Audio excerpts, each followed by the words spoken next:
La riposte du gouvernement pour préserver les fêtes de fin d'année, accélération de la campagne de rappel, protocole sanitaire renforcé dans les écoles primaires, fermeture des boîtes de nuit. On verra les détails dans ce journal.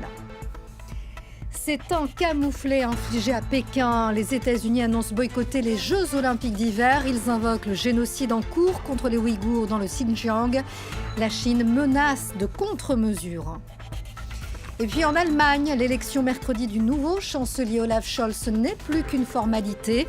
Après les sociodémocrates et les libéraux, les Verts ont eux aussi validé l'accord de coalition. Bonsoir à tous et bienvenue si vous nous rejoignez sur France 24. Quelques restrictions et un appel à la vigilance. Le gouvernement a donc annoncé une batterie de mesures pour faire face à une 5e vague qui contamine à ce stade 50 000 personnes par jour en France. Durcissement du protocole sanitaire en direction des 5-11 ans, fermeture des boîtes de nuit ou encore appel à limiter les moments festifs. On fait le point avec Valérie Lerouge. De fortes incitations et peu d'interdictions. Cette nouvelle conférence de presse du Premier ministre ressemble à un dernier avertissement avant des mesures plus draconiennes. L'heure n'est donc pas à des mesures de jauge, de couvre-feu ou de confinement. Ce serait disproportionné. En revanche, les circonstances exigent un effort individuel et collectif pour que chacun limite les occasions les plus à risque de se contaminer. Parmi les mesures annoncées, la vaccination sera facilitée. Pour les plus de 65 ans, plus besoin de rendez-vous, ils pourront se rendre dans n'importe quel centre. Et pour les enfants de 5 à 11 ans à risque, vaccination possible à partir du 15 décembre. Dans les écoles primaires, le niveau de protocole est relevé de 2 à 3, donc le port du masque sera aussi obligatoire dans les cours de récréation dès jeudi et les activités sportives limitées en intérieur. Autre incitation, le télétravail. Le gouvernement demande aux entreprises où c'est possible 2 à 3 jours par semaine. Sinon, cela pourrait passer par une obligation. Il va falloir lever le pied sur les moments festifs.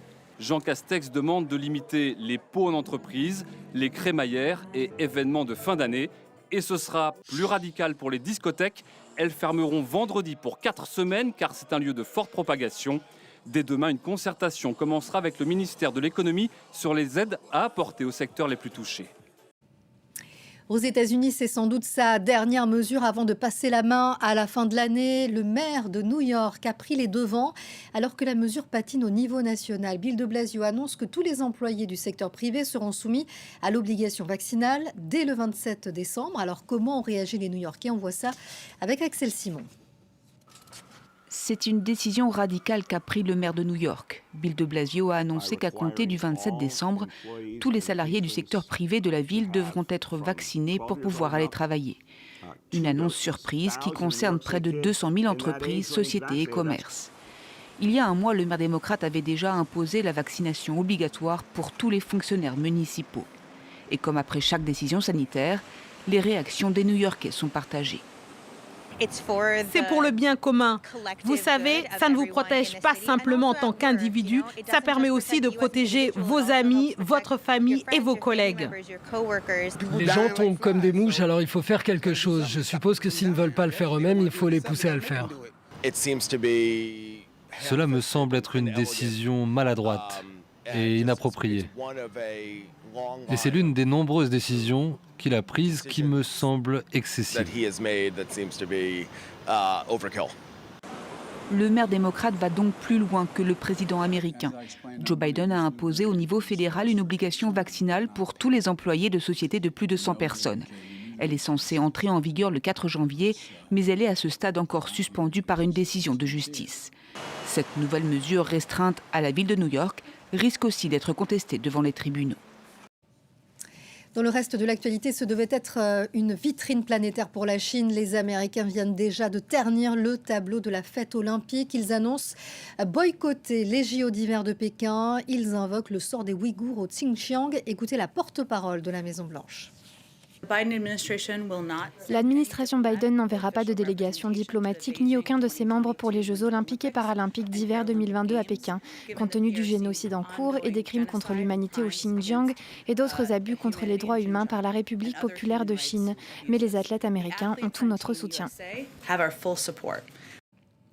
Vous venez de l'entendre, c'est un boycott qui sera diplomatique mais pas sportif. Le CIO s'est réjoui que cette décision politique ne remette pas en cause la participation des sportifs américains.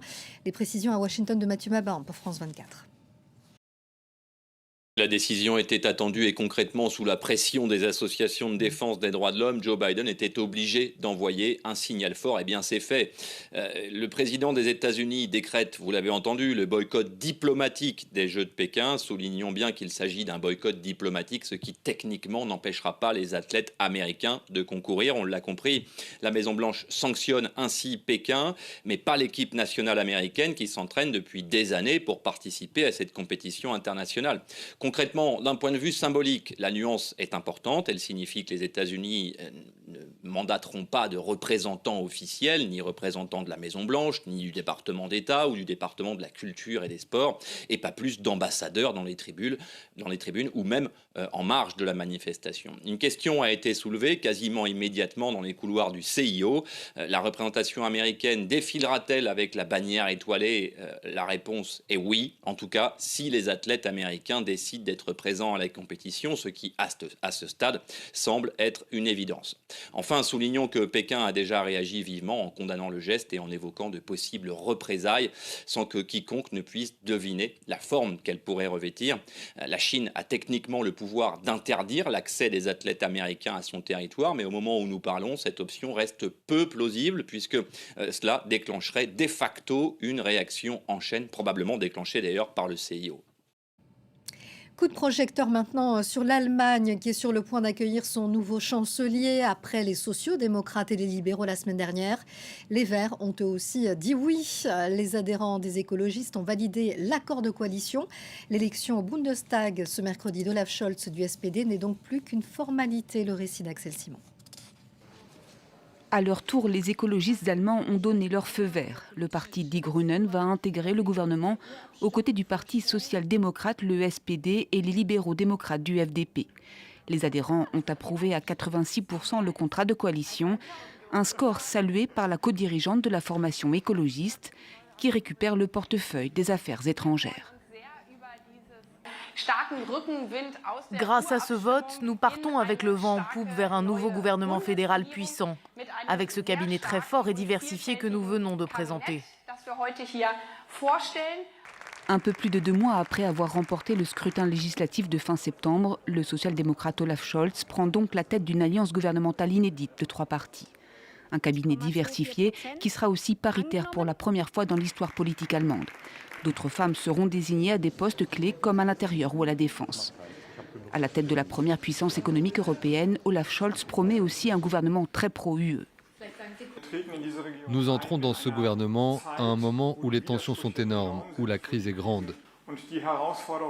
Et le défi que doit relever l'Allemagne en Europe pour y faire entendre sa voix et montrer son visage, pour y fournir une diplomatie au plus haut niveau, est grand.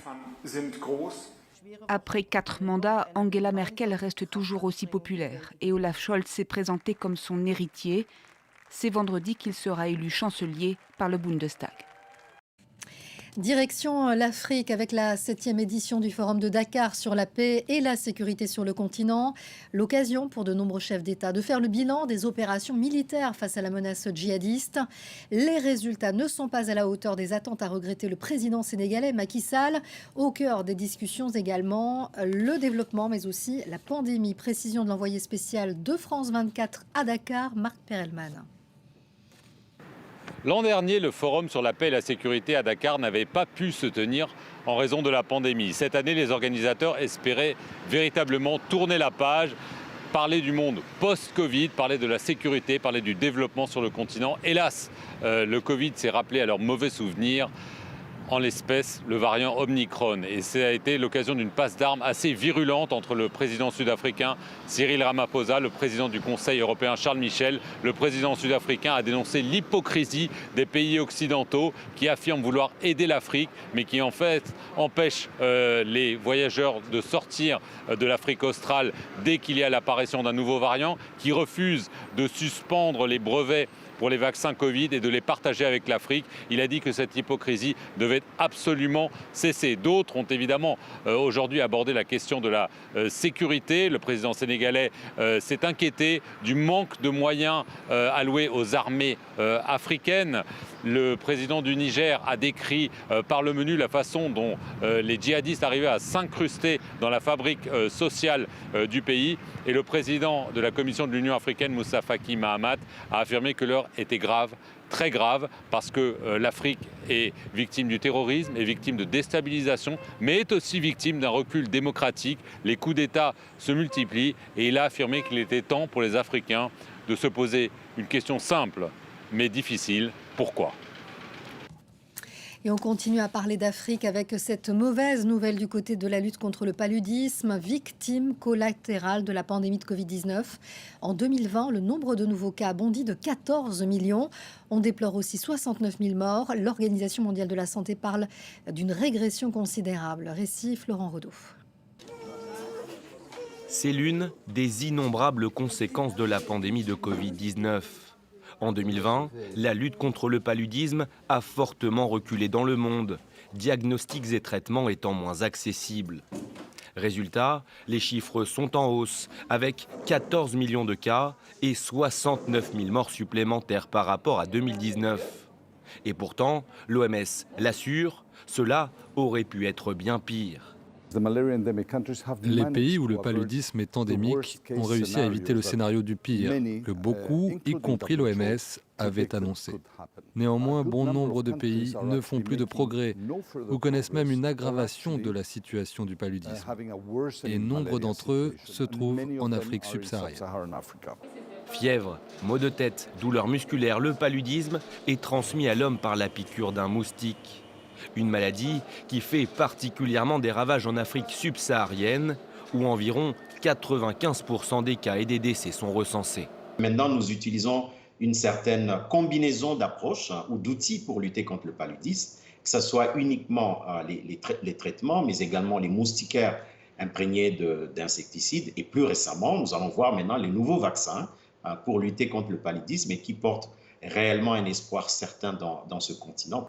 Un espoir entrevu le 6 octobre dernier lorsque l'OMS recommande un vaccin développé par le Britannique GSK. Avant cela, une centaine de candidats vaccins avaient été testés chez l'homme sans résultat probant. Et on en vient maintenant au tollé international après la condamnation d'Aung San Suu Kyi à 2 ans de prison en Birmanie. Verdict pour incitation aux troubles publics et violation des règles sanitaires liées au Covid-19. L'ancienne chef du gouvernement, renversée par les militaires, n'a pas été conduite dans son lieu de détention. La junte explique qu'elle doit en effet faire face à d'autres accusations. David Gilbert, Alice Broga.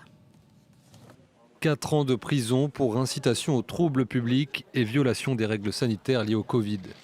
Une peine infligée ce lundi dans un procès à huis clos à Aung San Suu Kyi, réduite un peu plus tard à 2 ans de prison par le chef de la junte qui l'avait renversé le 1er février dernier. Mais l'ancienne chef du gouvernement birman, qui est depuis en résidence surveillée, risque beaucoup plus gros.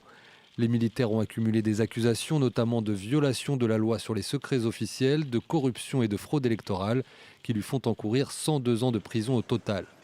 Le Haut-Commissariat aux droits de l'homme de l'ONU dénonce un simulacre de justice et rappelle la situation désastreuse des opposants birmans. Cette décision intervient un jour après que les forces de sécurité de Rangoon ont renversé des manifestants dans un camion et ensuite tiré à balles réelles sur des manifestants pacifiques et non armés. Nous demandons aux autorités de libérer immédiatement toutes les personnes détenues arbitrairement, soit quelques 10 000 prisonniers politiques. L'ancien président birman Win Myint a lui aussi été condamné à 4 ans de prison en même temps que l'ancienne prix Nobel de la paix. L'Union européenne, les États-Unis, mais aussi des ONG comme Amnesty International et Human Rights Watch se sont indignés de ce verdict. Malgré la répression féroce, des manifestants pro-démocratie continuent de demander la libération d'Aung San Suu Kyi, comme de nouveau ce lundi dans les rues de Rangoon. Voilà, c'est la fin de cette édition. Merci à vous de l'avoir suivi. Le prochain journal complet, c'est dans une quinzaine de minutes. À tout à l'heure.